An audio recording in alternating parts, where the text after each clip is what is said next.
ताज्या बातम्या विचार नव्हे त्यासाठी सचोटी न्यूज चॅनल बघायलाच हवे। ज्ञान मनोरंजन संस्कार देणारे चॅनल सचोटीला सबस्क्राइब करा, बेल आयकॉनचे बटन दाबा, सोबत शेअर करायला विसरू नका।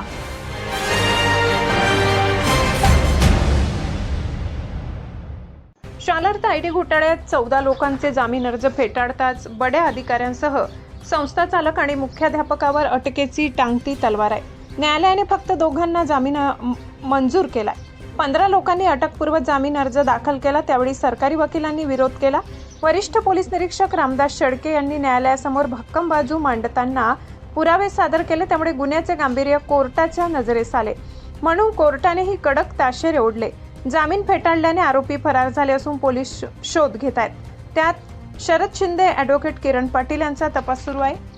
आरोपींना पोलिसांना शरण आल्या वाचून गत्यंतर नाही। या प्रकरणात 1250 आरोपी झालेत। ही संख्या वाढून 2000 पर्यंत जाणार आहे। पोलीस टप्प्याटप्प्याने अटक करीत आहेत, पण सरकारमधील काही मंत्री पोलिसांवर दबाव टाकत असल्याने तपास भरकटत आहे।